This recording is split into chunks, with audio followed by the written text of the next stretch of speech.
distopia está mais atual do que nunca. O mundo em que a gente vive é fadado a isso, né? A degradação. E o Jacques Rainer Terron entendeu muito bem isso e agrava o problema a falar de uma distopia pessoal, individual, que machuca profundamente o íntimo do seu personagem no romance O Riso dos Ratos. É uma literatura cruel, sim, mas é uma literatura, sobretudo, verdadeira. E é isso que a gente vai conversar nessa entrevista agora. Joca, você está lançando O Riso dos Ratos, que é um livro interessante porque é uma distopia, né? Você está naquele ambiente distópico, mas uma das curiosidades do livro é que é uma distopia pessoal. O protagonista, que ele não é nominado, mas ele é o drama pessoal dele que se insere numa distopia maior, né? Quer dizer, como é que foi construir esse personagem que acaba, de certa forma, sendo um tanto híbrido, né? Porque era, de certa forma, um intelectual que está no seu processo de degeneração mais profunda, né? Sim. Como é que foi construído? Esse personagem ele surgiu muito assim lá nos primórdios dos primeiros esboços, né, do livro e as primeiras imagens que me surgiram dele assim, procuravam responder. O personagem ainda não existia, né, mas eu não sabia que seria ele assim do jeito que ele está configurado. Mas ele surgiu muito para atender uma pergunta que eu me fiz assim, né? Bem, a ideia do fim do mundo é uma ideia, né, que infelizmente virou uma ideia cotidiana, ou seja, antigamente era uma coisa de um certo caráter, que atendia a certo caráter mitológico, bíblico talvez, e de repente começou a fazer sentido o fim do mundo, né? Eu costumo dizer que era muito mais legal quando o fim do mundo se encontrava só no plano do imaginário, mas agora, infelizmente, ele adquiriu essa tessitura realista. E a minha ideia foi, bem, os meus livros, de alguma maneira, sempre tratam desse assunto, né? Desde o meu primeiro romance até esse, sempre tem alguma versão do Apocalipse que eu estudo ali. E, nesse caso, a pergunta era, e se alguém tiver envolvido com um problema tão pessoal, tão íntimo, que simplesmente não percebe que o mundo está desabando ao seu redor, né? Que, na realidade, eu acho que é assim que o mundo desaba, né? A gente está ocupado pensando em outras coisas enquanto o mundo acaba, né? Estamos ali correndo atrás do arroz com feijão e o mundo acabando lá fora. Mas é muito bem isso, assim. E esse apocalipse íntimo, ele procurava também, ele parte de um entendimento assim que eu tenho de que o fim do mundo, a gente sempre tende a imaginar o fim do mundo como algo espetaculoso, né? Uma noite de São João cheia de fogos de artifício. E, no entanto, acho que o mundo acaba a cada dia, né? A cada dia o mundo está acabando. E infelizmente, agora a gente começa a receber os sinais, a conta altíssima que está vindo aí para a gente pagar, né? Mas, ou seja, o mundo vai acabar de uma maneira assim imperceptível, né? Simplesmente vai acabando. Eu adoro essa ideia assim que aparentemente norteou a escrita dos livros do W.G. Sebald, o escritor alemão, né? Que ele tinha uma perspectiva de que o mundo, pelo menos um mundo muito particular, o mundo dele, o mundo europeu da infância dele, acabou no dia que os norte-americanos bombardearam Hiroshima. O fim da Segunda Guerra Mundial foi o fim do mundo, de um determinado mundo. E que, na realidade, o que nós estamos acompanhando depois da bomba atômica são apenas os estertores desse fim. São os últimos e longos e tortuosos minutos, segundos desse final que não acaba nunca. Então, era isso. E se um sujeito estiver tão obcecado com o próprio umbigo que simplesmente não percebeu o que acontece ao seu redor? Partiu daí. Aí, bem, a construção de personagem eu precisava recheá-lo com outras coisas, né? E daí vem, enfim, é o trabalho do ficcionista, né? Vai preencher os personagens de vida. E aí, isso foi mais custoso, certamente. É sempre muito difícil, né? A gente partir desse vislumbre inicial que às vezes acontece num átimo de segundo, você imagina quase toda uma narrativa completa, e depois você vai perder anos para conseguir fazer com que esse vislumbre de alguns segundos se torne um livro que faça sentido para as outras pessoas e não somente para você. Esse personagem ele tem essa coisa curiosa, né? Porque esse drama, a filha sofre uma agressão sexual, né? Ela é estuprada, né? E Sim. ele fica obcecado por se vingar, né? Sim. E ela mesma renega ele diante dessa perspectiva da vingança, e ele vai perdendo todas as suas referências, né? Ele vai, para usar uma expressão muito cara ao nosso Graciliano Ramos, ele vai descarnando, né? Ele vai perdendo essas referências e tal, e ele vai se aproximando daquilo que ele mais se afastava, né? Que é a degradação. Ele sente não é nem a solidariedade de quem está naquela situação, é a necessidade de ficar próximo a essas pessoas. Quer dizer, é uma coisa muito dolorida também para o personagem, né? Quer dizer, como é que foi, né? Assim, trabalhar essa perspectiva de fim de todas as referências. Eu entendia, na medida em que ele começou a se tornar algo mais, ele, o personagem, eu me refiro a ele assim, como se ele fosse uma pessoa verdadeira, né? Mas na medida em que ele começou a se configurar como acabou sendo, né? Eu entendi assim que ele simbolizava um pouco assim como se fosse o último elo de um determinado tipo de masculinismo, sabe?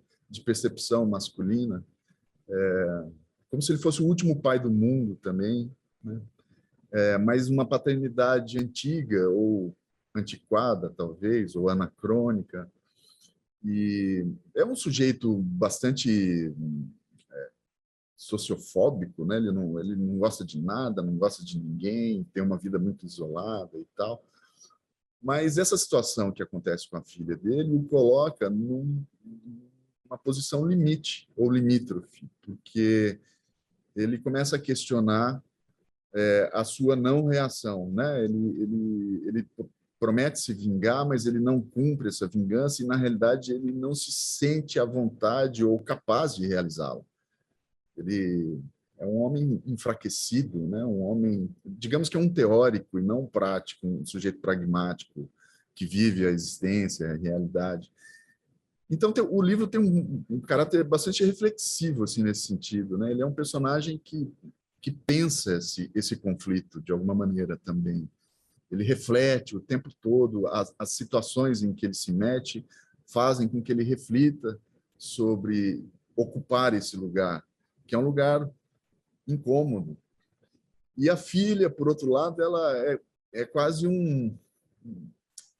ela representa um outro mundo, né? Uma visão de geração, mas também uma visão feminina ou feminista, para ser mais, eu acho que mais preciso, né? Na expressão da definição do que ela é. Ela acha que ela não confia nesse tipo na vingança dos homens ou na justiça dos homens, né? Ela confia na justiça das mulheres. Sabe que foi bem doloroso escrever esse personagem, porque eu entendia que de alguma maneira tem os elementos mais talvez evidentes, assim visíveis da narrativa, que é a ação propriamente, ou o cenário onde se dá a história, ou esse tempo histórico que não é muito definido, onde tudo acontece, mas também tem essa dimensão muito subjetiva do personagem que eu acredito que é importante para o livro, assim, para o funcionamento dele, né? E essa parte eu acreditava, bem, por exemplo, alguns leitores tendem a relacionar o livro, esse caráter distópico do livro, como uma espécie de alegoria do tempo presente, daquilo que a gente tem vivido nos últimos anos no país e tudo mais, em termos políticos. Mas também tem esse caráter simbólico do que representa esse pai, né? Nesse período em que a gente vive agora, também onde a masculinidade antiquada e violenta né, o paternalismo, o patriarcado, o que seja, tem sido colocado em xeque de uma maneira que aparentemente não tem volta, porque é um confrontamento muito justo, me parece, né, das visões masculinistas, que tendem a desaparecer de alguma maneira. Então, o personagem é como se ele fosse esse último representante desse mundo em extinção. E ele se surpreende, de certa forma, com a inutilidade de suas ações até aquele determinado momento. Quando ele vê que está tudo degradado, que ele já não pode mais nem voltar para casa, que fecham com tijolos a entrada do edifício onde ele morava e tal. A inutilidade de tudo, a inutilidade dos livros, a inutilidade do carinho paterno, a inutilidade até dessa criação só que ele faz, a mulher o abandona e abandona, né, com uma carga de ódio muito grande e tal. Ele começa a ver a inutilidade disso tudo, né? E talvez seja isso o mais doloroso para ele, né? E lhe incomodou também escrever sobre essa inutilidade das coisas todas? Foi muito incômodo o processo de escrita do livro.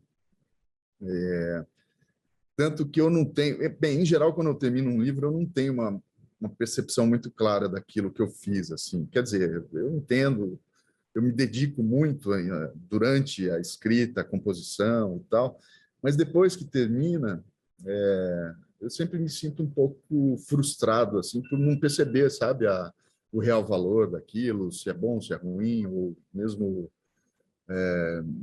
se eu conseguia atingir algum nível de sentido que era aquele que eu buscava antes. Mas nesse livro em especial, assim, primeiro porque tem muita violência no livro, tem uma espécie de verdade da sociedade brasileira, sabe, das relações e da fragilidade da nossa estrutura social, que me incomodou muito ao abordar isso, ao escrever daquela maneira. Porque o livro ele tem essa estrutura que remete muito, assim, a grosso modo, a cronologia histórica brasileira, né, da colônia para cá, assim. Então, só que ao contrário. Então, progressivamente, o livro vai caminhando para o passado, né, para o passado em termos das conquistas ou não, ou da ausência de conquistas de direitos humanos ou direitos sociais que o nosso passado foi rico em desgraça nesse sentido, né? Então a história vai voltando e tocar nisso, sabe, abordar assim e ao mesmo tempo perceber que é tão real e que é tão possível, sabe, na medida em que na realidade muitas pessoas, infelizmente no Brasil, vivem em condições quase análogas àquelas descritas, né, no livro, como o trabalho escravo, por exemplo. Então, isso foi muito chato, assim, foi difícil, né? Foi bem duro, assim. Eu adoraria agora ter uma ideia, alguma coisa luminosa, sabe, esperançosa para trabalhar e tal, mas ultimamente tem sido difícil não alimentar o meu pessimismo, que já é grande desde sempre. O Marçal Aquino diz uma coisa interessante. Diz, depois desse caso do Lázaro lá em Goiás, fica até difícil escrever ficção. Né? E você trabalha com o processo, né, de narrativo do livro, que ele parte de uma promessa, né, que é a promessa de vingança, mas aí vem a degradação do símbolo maior do capitalismo, que é aquela degradação do supermercado, e ele remete quer dizer, todo o processo remete à sobrevivência dos guetos, né? Quer dizer, a sobrevivência estaria nos guetos nessa, né, pelo menos para o personagem. Isso de certa forma é a formalização de um individualismo que vem ocorrendo no nosso dia a dia já, né? Quer dizer, sim, também é um certo espelho do real quando você trabalha com isso? Bem, o que acontece com esse personagem é o maior temor da classe média brasileira, né? Que é um temor, inclusive, que é capitalizado o tempo todo por políticos, que é o medo de perder as suas conquistas, né? É o que faz com que a sociedade brasileira sempre caminhe para o conservadorismo, é muito movida por esse medo da perda das conquistas, né? E no caso dele específico, é bem emblemática essa perda, porque a casa dele é bloqueada, ele não pode voltar para casa. É o maior temor que um sujeito de classe média no Brasil possa ter, é esse. Né, que os sem terra invadam tua casa e vivam nela e tal. Ou seja, com ele acontece isso. E o que acontece com ele também, e aí eu acho que é uma coisa um pouco mais ampla, no sentido de remeter a uma modernidade, talvez. Me parece que simboliza um sentimento bem característico da modernidade, que é a impossibilidade de retornar para casa. Nós estarmos presos ao futuro, à necessidade de caminhar adiante e que nos impossibilita para sempre voltar para casa. Qual casa seja, não importa, pode ser a casa da infância, a casa familiar, a casa, o nosso lugar real no mundo, a nossa origem, o que seja. Estamos impossibilitados.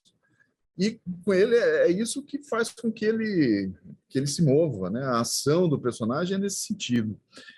Agora, essa perda da propriedade também é um símbolo desse individualismo que você se refere, né, Maurício? E desse egoísmo social que a gente tem, que não privilegia a solidariedade, o altruísmo, que são, digamos assim, são sentimentos ou atitudes que parecem estar fora de moda, né? O altruísmo, pensar no outro, se entregar ao trabalho solidário e propriamente a comunidade. A gente é um pouco órfão, né? Acredito. Acho que o Sudeste, a história se passa num lugar que é São Paulo, não é dito, né?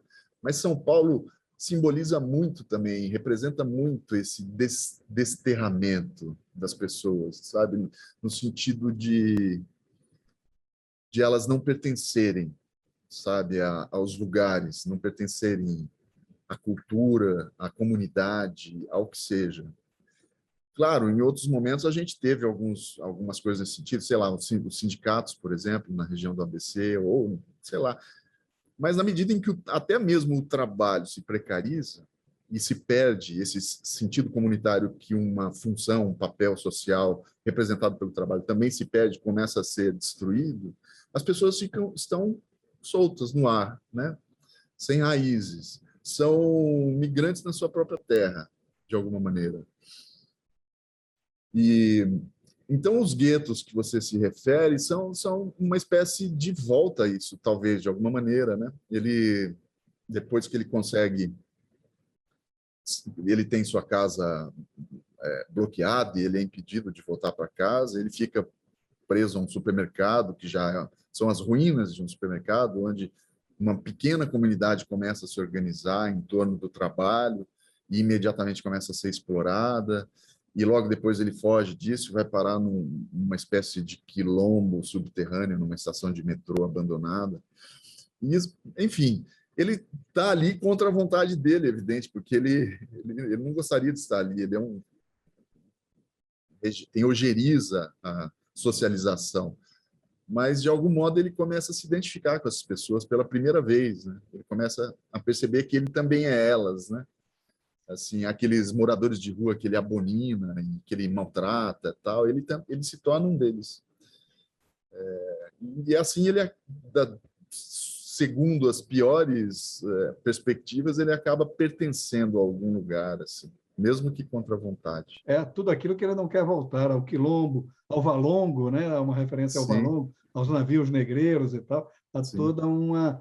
Agora, há uma ironia também até no título, né? O Riso dos Ratos, que no início do livro, ele vê um rato sobrevivendo à enchente no chinelo Raider, né? E os ratos vão, à medida não só ganhando dimensão física, como ganhando dimensão social, né? Quer dizer, há uma certa ironia nisso, né? Quer dizer, a desumanização das pessoas e não é a humanização dos ratos, mas, de certa forma, um certo poderio dessas figuras, né? Quer dizer, Você trabalha nessa linha de dicotomia aí, né? É a ratificação social, né? Não ou a ratização, né? Ratização social. Os ratos, né, como a gente sabe, têm um poder de sobrevivência danado, né? Os ratos, as baratas e tal. Aí tem até uma fala que está no início, que é usado como epígrafe, mas ela é retirada do próprio livro, né? Que diz: os ratos vai dar risada se nós falar do futuro, disse o caolho, né? Isso aqui é uma paráfrase de um ditado chinês milenar, né? Parafraseei, adaptei para a língua das ruas, assim, língua dos manos de São Paulo, mas é um ditado, um dito chinês super, assim, super antigo. Então, os ratos vão dar risada de nós se nós falarmos do futuro. Que futuro? Que futuro seria esse, né? Que futuro? Esse futuro degradado aí também. E essa coisa de trabalhar a linguagem das ruas também, né? Eu acho que você foi muito... se aprofundou muito nisso, né? As mudanças súbitas de narradores, né? E tal, é um trabalho assim, né? Bem interessante também nesse sentido de trabalhar com essa linguagem popular, mas ao mesmo tempo mantendo digamos assim, a dialética daquele intelectual que está vivendo esse drama todo, né? Ele brinca às vezes com isso, né? Ele fala naquela língua que eles falam, né? Na língua deles, ou naquela língua incompreensível e tal. Pois é, eu temia um pouco em relação a isso. Eu não tinha muita certeza se eu deveria fazer isso, porque que é mimetizar essa linguagem oral, né, das ruas de São Paulo, né? Porque é o jeito que eles falam, é o jeito de São Paulo, que se fala nas ruas. Eu tinha um pouco de receio, assim, porque, bem, isso já foi muito mal usado, né, Maurício? Assim, por exemplo, a mimetização da fala dos negros escravizados, de modo a ilustrar a falta de educação, ou o próprio desconhecimento da língua portuguesa e tal. Coisa que foi feita por gente, assim, até bem, Monteiro Lobato fez muito isso, né? E que volta à baila agora, né, com essa discussão em torno da reedição da obra da Carolina de Jesus, né? Tem se discutido muito assunto. Pois eu temia bastante, eu não tinha muita certeza se eu podia fazer isso. Saber, eu acho que eu saberia, tanto que eu procurei fazê-lo, né? Mas eu tinha algumas dúvidas, sabe? Eu não queria que fosse uma mimetização da oralidade que fosse caricatural ou que procurasse ser pejorativa diante dos personagens. Então, os personagens, eles dizem coisas muito poéticas, inclusive, né? O Caolho fala coisas poéticas, mas principalmente o rapaz tatuado, que é um cara que ele diz coisas muito fortes e com uma força poética muito grande, mas nessa língua das ruas, né? Foi um exercício. Essa parte foi muito prazerosa, assim, e eu fiquei satisfeito, assim, ao ouvir ou li alguns comentários de leitores, assim, que destacavam esse cuidado, enfim. Mas é sempre um tema perigoso que deve ser trabalhado com muito cuidado. Mas são os riscos, né? São. O escritor vive de riscos também. Sim. E quem não se arrisca também não faz literatura digna de nota, né? Digamos que é uma das preocupações mais primordiais da literatura é correr riscos, né? Quem não corre está fadado à mesmice. O Ferreira Goulart que dizia: cada livro meu é um novo livro, em todos os sentidos. Mas é isso. Joca, muito obrigado pela sua participação aqui no Leituras. Foi uma conversa muito agradável. Parabéns pelo livro. Grande abraço. Muito obrigado, Maurício. Um abraço pelo convite. Foi ótimo revê-lo e até a próxima. Um abração.